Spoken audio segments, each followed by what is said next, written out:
Comment créer et ouvrir un nouveau document dans Adobe Photoshop Elements 11?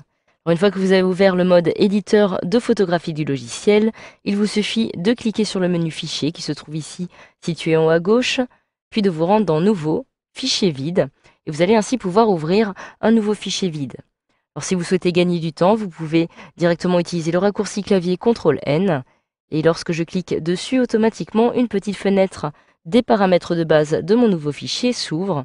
Je vais ainsi pouvoir modifier ces paramètres. Alors dans un premier temps, j'ai la possibilité, comme vous pouvez le voir ici, de donner un nom à mon fichier. Je vais ainsi l'appeler par exemple dessin 1, comme ceci. J'ai ici la possibilité maintenant de définir certains paramètres prédéfinis en cliquant sur le petit menu déroulant qui se trouve ici. J'ai accès par exemple à différents formats, comme vous pouvez le voir, mais je vais conserver un format personnalisé. Je clique alors sur personnaliser et je peux ainsi définir par exemple maintenant la largeur et la hauteur de mon fichier.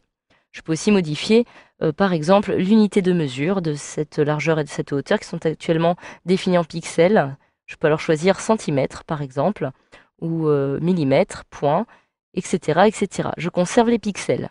Je peux maintenant choisir la résolution que je vais attribuer à mon fichier. Actuellement, celle-ci est définie en pixels par pouce. Cela ne m'intéresse pas, je conserve alors pixels par centimètre en cliquant ici. Je peux aussi modifier le mode en ce qui concerne les couleurs, parmi le mode de bitmap, de niveau de gris, ou alors des couleurs RVB. Je conserve couleur RVB, rouge, vert, bleu, et je peux finalement modifier le contenu de l'arrière-plan. Si je clique sur ce petit menu déroulant, j'en ai fait la possibilité de créer un nouveau fichier vide de couleur blanche, en sélectionnant directement la couleur blanche qui apparaît ici, de définir la couleur d'arrière-plan, c'est-à-dire en fait la couleur qui apparaîtra ici dans ce deuxième petit carré, ou alors de choisir un fond transparent. Je clique sur transparent, puis je clique sur OK pour valider mon choix. Automatiquement, un nouveau fichier vient de s'ouvrir, comme vous pouvez le voir, et je retrouve ici un fond de damier qui m'indique bel et bien que le fond est bien transparent. Vous avez aussi la possibilité maintenant d'ouvrir différentes images.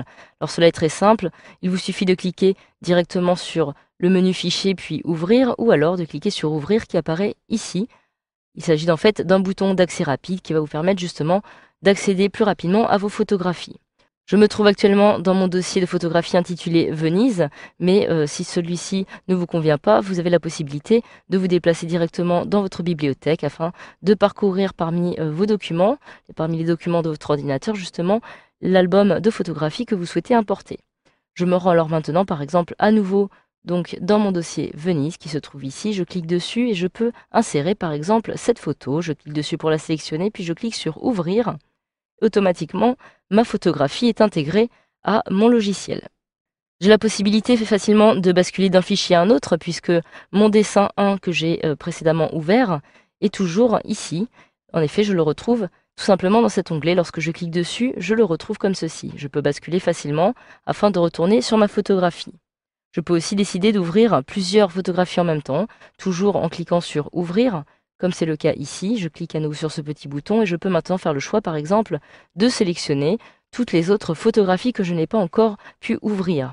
Pour cela, je clique sur la première, je maintiens la touche Shift ou la touche Maj de mon clavier enfoncé et je clique sur la dernière photographie à sélectionner afin que toutes celles-ci soient sélectionnées. Je clique alors sur Ouvrir et automatiquement toutes mes photographies vont s'ouvrir dans mon logiciel en mode éditeur. Alors comme vous pouvez le voir, j'ai ici différents onglets qui ont été créés. Il me suffit, comme précédemment, de cliquer sur les onglets en question afin de basculer comme ceci d'une image à une autre. Alors comme je dispose de nombreuses photographies, je ne peux pas accéder directement à toutes celles-ci. Il me suffit alors de cliquer sur cette petite flèche afin de pouvoir accéder directement en une seule vue à toutes les photographies qui sont actuellement ouvertes. Si je souhaite par exemple retourner à mon dessin, à mon fichier vide que j'ai créé précédemment, comme vous pouvez le voir, je ne peux pas y accéder directement par les onglets puisque celui-ci n'apparaît pas dans cette liste, mais je peux directement cliquer sur dessin 1 pour y accéder et me voici donc à nouveau sur ce fichier. Voilà, vous savez donc désormais comment créer et ouvrir un document directement depuis votre logiciel Adobe Photoshop Elements 11.